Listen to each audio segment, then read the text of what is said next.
I broke off my engagement because my fiancé is constantly bashing women, and now he's blaming me for always needing to be right instead of seeing his own hypocrisy. My fiancé, 34 male, and I, 28 female, used to have a great relationship, but for the last year, his political views have become a problem. I mostly bit my tongue about it, but it came to a head when he accused a woman at his job of lying about her essay.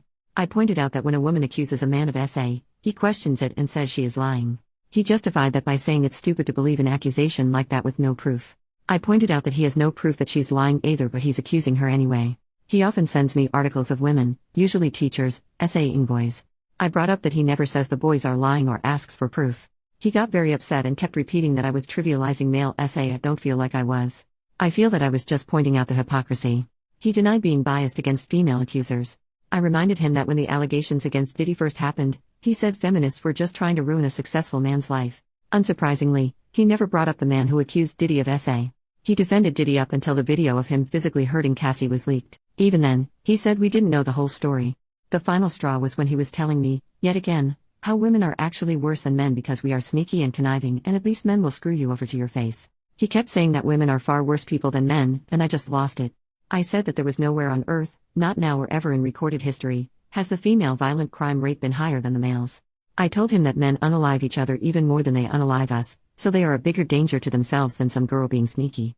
I said that blaming women for unfair legislation, like conscription, makes no sense when men make up the majority of the US government, and most, if not all, other governments. He was absolutely furious about all this. He didn't argue with me, per se. He just told me that I was brainwashed by the feminist agenda and that feminism lied to me and convinced me I was special. I still don't know where that comment came from.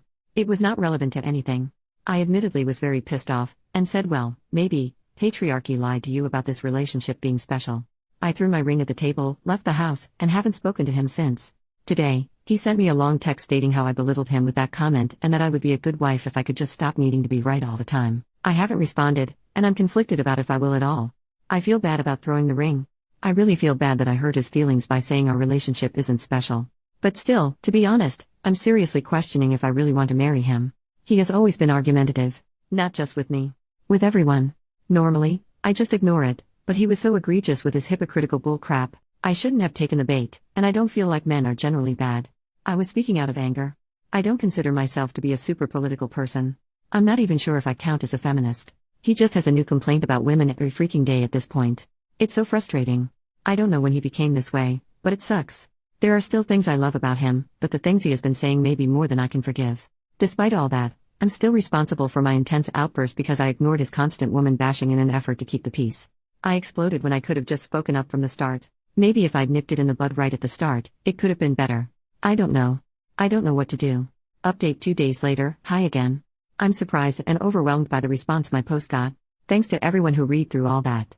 And thanks to anyone who reads through all this too. After I left, I went to a hotel. He kept contacting me to ask when I was coming home. I told him I needed time to think and turned off my phone. When I turned it back on, I saw his photo on my lock screen and decided to call him, for reasons that will make sense later. He said he wanted to talk face to face, and I agreed, so I went home. He apologized for implying that I'm not special. I apologize for implying our relationship isn't special. We've been together for 12 years, so saying that was hurtful and untrue. Before anyone compares the harshness of our statements, his wrongs don't justify my own and vice versa. We discussed what we wanted for the future. He said wants a traditional marriage and specified the following. 1. I would quit my job and we'd start trying for a baby right after the wedding. 2. I'd be a stay-at-home mom until the kids are old enough for primary school and we'd raise them as Christians. 3. He wants to protect and provide for our family, and I would be submissive. He assured me that I could still disagree with him and have a say, but he wants to ultimately have the final say in most things. He wants to be the man of the house. He asked if I understood what he wanted, and I said yes.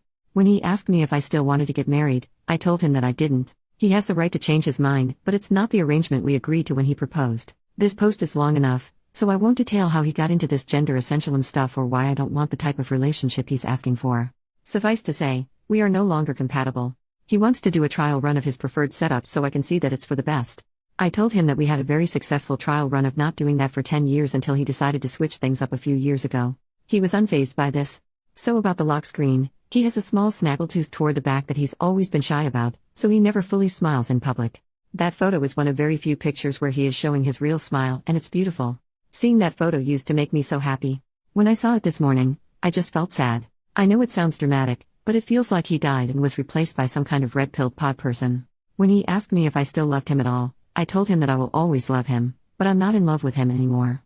I get that many people had strong feelings about the things he said, and he definitely crossed the line several times, but this is still so hard for me to do. He's the only man I've ever been with and my best friend.